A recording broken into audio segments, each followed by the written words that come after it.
Et une nouvelle chambre d'hôte à découvrir direction le hameau du Plessis-aux-Rois dans l'Oise, au manoir de Vauciennes. Une bâtisse du XIIe siècle, elle abrite 2 chambres d'hôtes de caractère. Un lieu très particulier dont les murs sont remplis d'histoire. Yannick Le Gall, Gilles Bézou.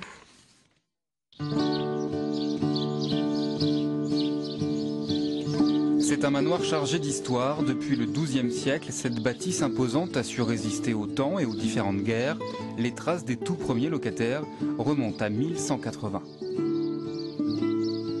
Les gens qui habitaient ici depuis le haut Moyen-Âge ont eu des descendants, qui étaient la famille de Nou, qui était une famille très importante à la cour du roi à Villers-Cotterêts. Et c'est eux qui ont embelli ce château donc, au lendemain de la guerre de Cent Ans, avec donc le tout commencement du style Renaissance, qui venait donc d'Italie. Au XVIIe siècle, le manoir est passé entre les mains de Philippe d'Orléans, le frère du roi Louis XIV.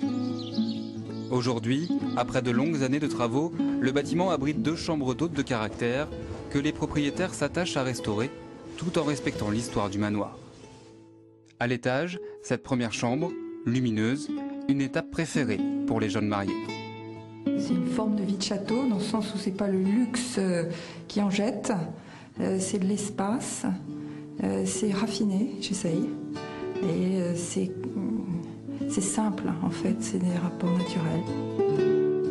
Simple et naturel comme cette salle de bain au décor épuré, propice au calme et à la relaxation. Un peu plus haut, cette deuxième chambre. Une suite au silence monacal, idéale pour de longues nuits réparatrices. Je me suis lancée dans des couleurs plus audacieuses, parce qu'il y avait des meubles en acajou, et je voulais un peu égayer ces meubles sombres. Ça a été pour ça qu'on a fait des couleurs assez pétards, et en fait c'est réussi, enfin ça a l'air de plaire. Un plaisir aussi, le réveil au son des oiseaux. Dehors, arbres et fleurs entourent ce manoir de la fin du Moyen-Âge. Les propriétaires travaillent aujourd'hui à créer des jardins dans un enclos de 2 hectares, dans l'esprit Renaissance,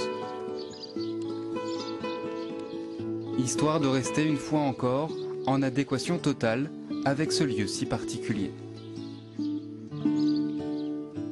Et c'est à partir de 100 € la nuit.